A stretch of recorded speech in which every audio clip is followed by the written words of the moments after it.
Look, myself, I'm from the aerospace sector, and you mentioned Space City. Yeah. In fact, I've actually been to Sharp, which is Sri Harikota. Sri Harikota, yeah. Been with Chairman Somnath, who's your advisor now for Andrapradesh State. My question is, you said that you're doing things in aerospace, Space City and so on, and in fact, we've got an MOU with Skyroad as well. Nice. We'd like to understand what are the execution aspects that you're looking at in terms of Space City, which are your focus areas, given you, in your state you have the spaceport of India in your state. What is your focus? Is it upstream, downstream? What are the areas that you guys are thinking of focusing on? See, it's the way our approach is end-to-end. So I'm not looking at taking a position on one thing. So I'm not building a 300-acre launch pad. I'm building a 5,000-acre space city. And that's where Skyroot is coming, and I met the leadership of Skyroot. Amazing leadership, and they are coming and building it out. And they're going to be the anchor of building the entire ecosystem. So from material sciences all the way up to designing, executing on the satellite level is what we want to build capacity in this ecosystem. And that's the approach I'm taking. So, I mean, I understand electronics far better because I'm the Minister for Electronics. So for me, it's not about just getting the display, right? It's about getting the entire ecosystem, including design, including research. And that is what makes it even more exciting for Andhra Pradesh. So that's been our approach. In terms of defense and aviation, in that sense, Raymond's has made a big announcement where they're going to work with a large OEM. I can't name it because I'm under NDA. I don't want to get into trouble and be sued. So the idea is we're going to build that out, work with them, build their ecosystem. I met the leadership of the OEM. I didn't ask them to come down. I said, give me a Rolodex. I said, I want to understand who are all your suppliers. What does it take to build the end product that you do? And who are all your suppliers? I'll go get them. Then you'll have no choice but to come to my state. And that's the approach that I've been taking. So we'll be more than happy to engage and work with you. Sure, absolutely. And build this out. Yeah. So the Economic Development Board team is here. The two lovely ladies on your right, and there's two gentlemen on your left. So they'll be here to take follow-up discussion. Yeah. Any other questions? Yeah. So before, I think we are running out of time. You are local. You can get me whenever you want. So. You have to take one more question before we. Yeah. Anything on that end? I mean, that's a quiet corner. So, please. Thinking corner. Why not? My name is Amaravathi. I'm a founder of Rising Boost, a sports startup. Speak about sport in Andhra Pradesh. What specific elements you are looking at, or what's the focus we can do to come to Andhra Pradesh? Focus as in, can you please define it? I mean, you're saying which sport are we going to focus on, or what is the ecosystem? Is it a mentoring? Is it infrastructure, or is it development in the sports coming to Andhra Pradesh? So any particular space you're looking at? So I met Griffith University, spent considerable amount of time with the leadership there, got a tour. Then I met Populous Architects, who are known for building world-class sporting infrastructure and understood the projects around the world. And now I'm going to Melbourne Cricket Stadium and meeting the Australian Cricket Authority to understand the grassroots movement. So I think if this meetings, I think, will give you an idea that we're looking at it again end to end. So unlike my competitors as in my other states, I believe in the power of ecosystem. So now let me look at sports. Let me just sort of break it down. Yes, we are looking at building sports cities of sorts, where you have stadiums, you have grounds, you have convention, you have hotels, and for me it was like, how do we do it? What's the land size? What kind of investments? What are the different models? Hybrid annuity, boot, PPP. This is a discussion that I already had. Then I'm working with Griffith on saying, how do we build a rock solid curriculum? Right? I mean, let's not talk about Olympic gold medals only when there's Olympics, right? We should work towards it. It's not going to happen overnight. So why as a nation we're not doing it? So there's not been a systemic, rigorous approach towards it. So how do we build that? And what does Griffith what's the magic sauce that Griffith has? And the understanding that we have is, no, let's start now. Well, because there is sports infrastructure already available. Let's start working while we build, of course, world-class sports infrastructure as we go. So education, the entire ecosystem, infrastructure, and then we are also doing a grassroots movement. So we are doing sports at a very village level to identify talent very early on, who can be nurtured, who can be built on, and then work with them through their education, because it's not exactly that, it's not easy to pursue both a sporting career and an academic excellence. It's a tough balance. So you need to have a curriculum that's very understanding of it. So, if it means that, I can't attend for any exams in the next 3 months because I have certain competitive program coming up, and, we should be accommodating of it. So as a policymaker, I need to have that kind of an environment. And that's exactly what we are also working on. So it's pretty much end to end. So that's why I keep saying cluster. So I keep getting pushed back saying, no, tell me what's that one thing. That's the wrong approach, in my humble opinion. The power is actually in the cluster. So, after we signed Google's investment of $15 billion, so on the way back, I flew with the Honorable Chief Minister, our Premier, back. 2 hours, his entire direction was how do you build an ecosystem.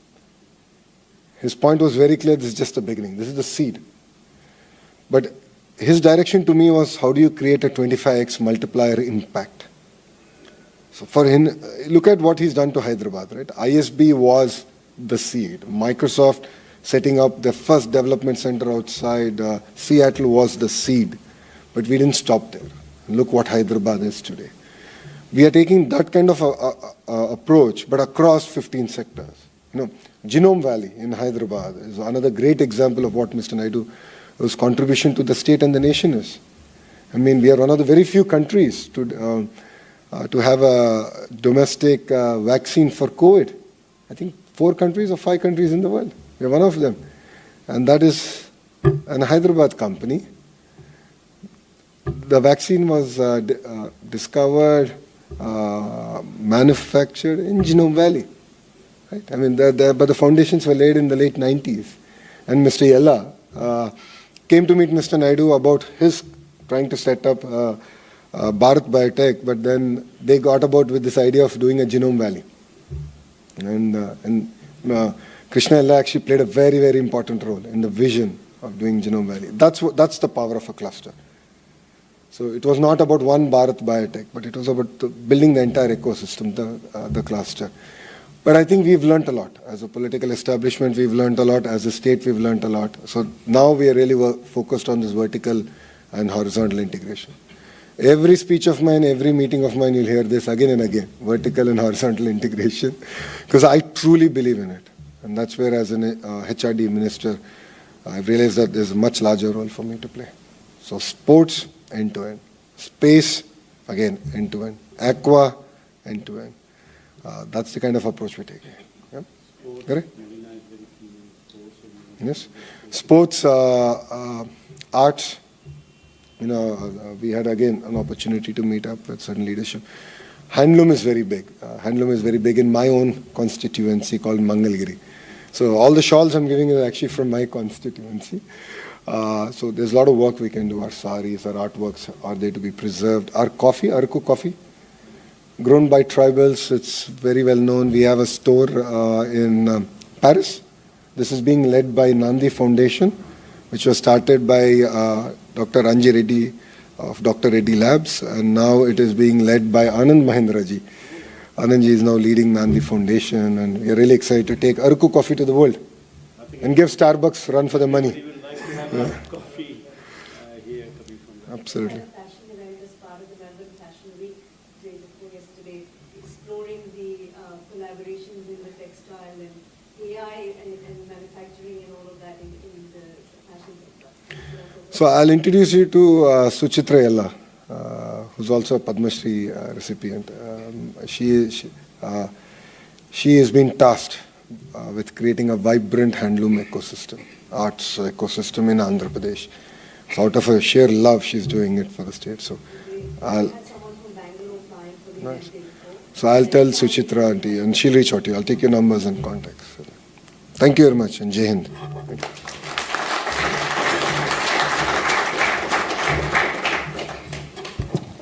Thank you, Honourable Minister, for those fascinating insights. I think there's just so much to take in and learn from that.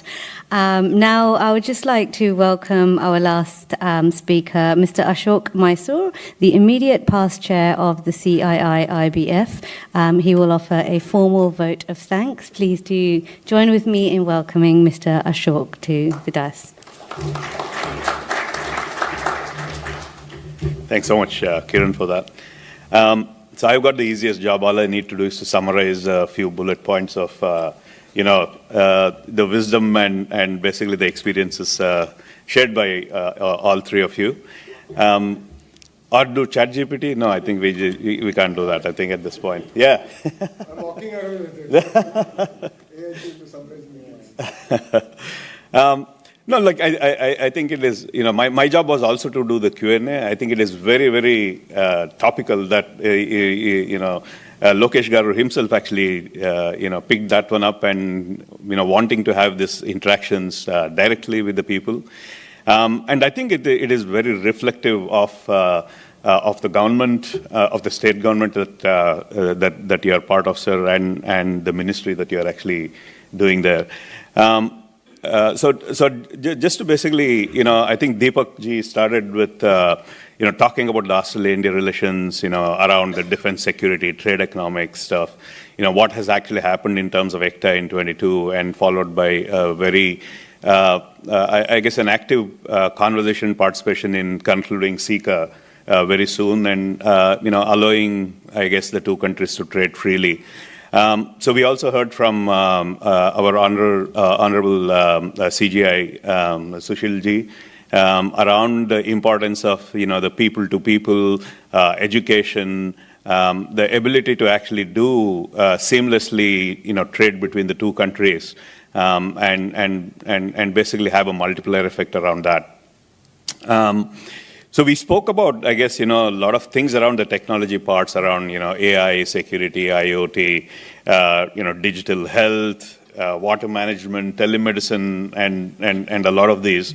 But if I just want to kind of, summarize, I guess, the three reasons why, sir, you basically said why Andhra Pradesh is important, just to actually remind the people, of course, the leadership, which you did mention about the 4.0, the longevity of that.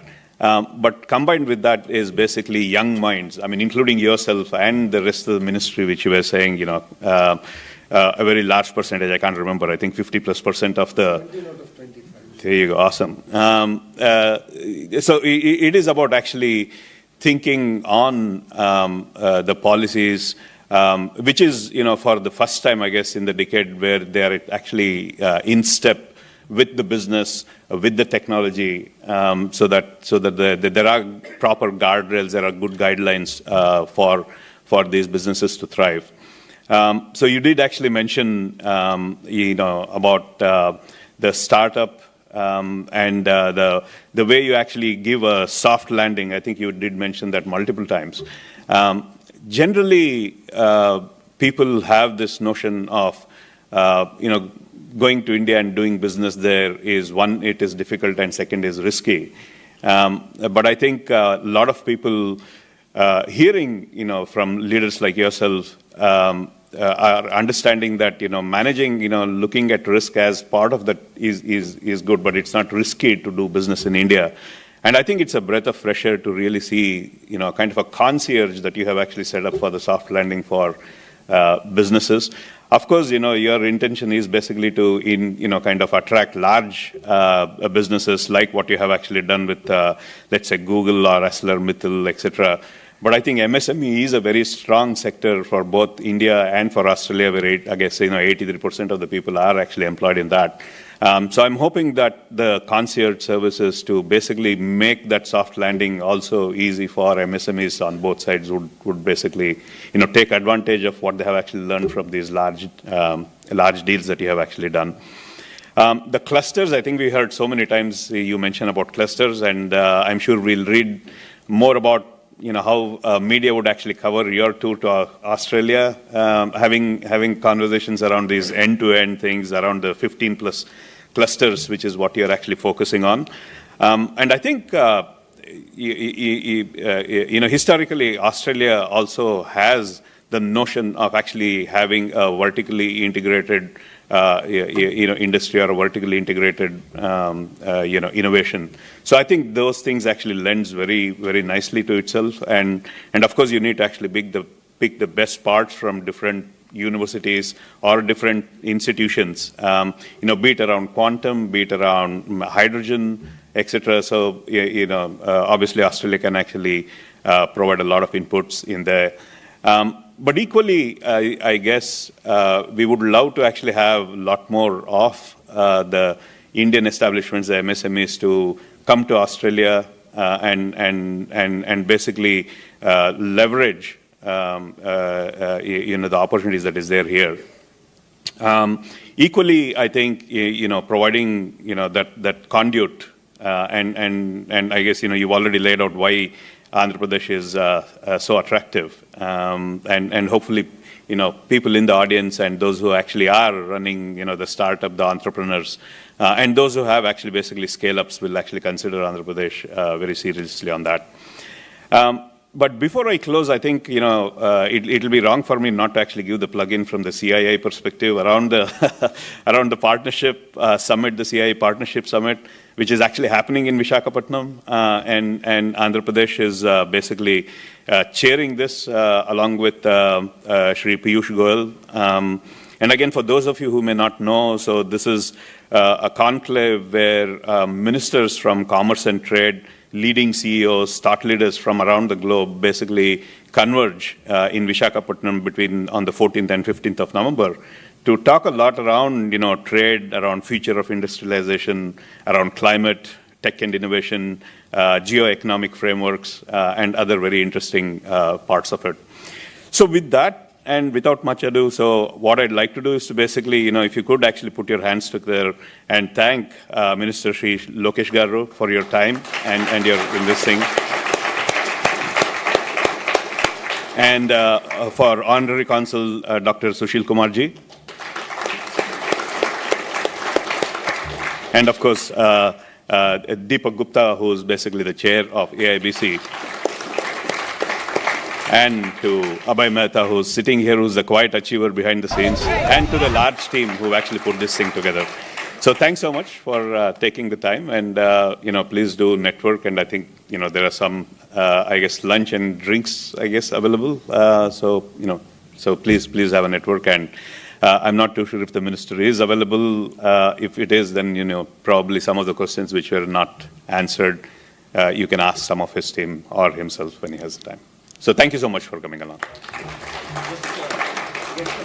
Just one second, yeah. Australian Religious Council has put expression of interest for the CII Summit in Vizag for 14 and 15 of November. So please visit our website. You will see if you want to register. It's very, a lot of interest is coming. So that will be completely part of the process, education and what we talk.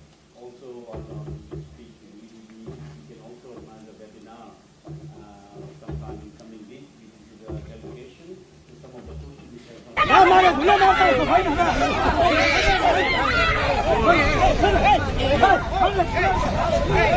be here. We take one good photograph.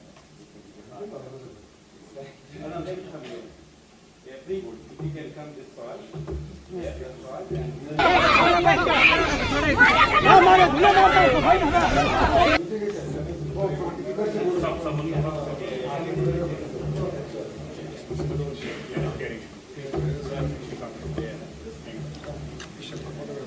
You can use the chair if you have to stand on the chair.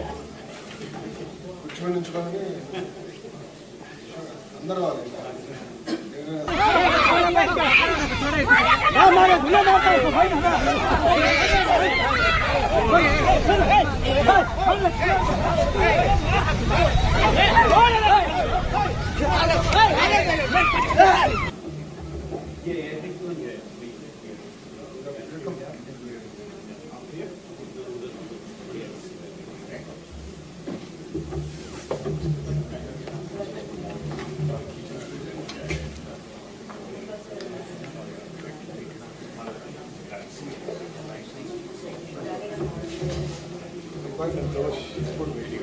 Yeah,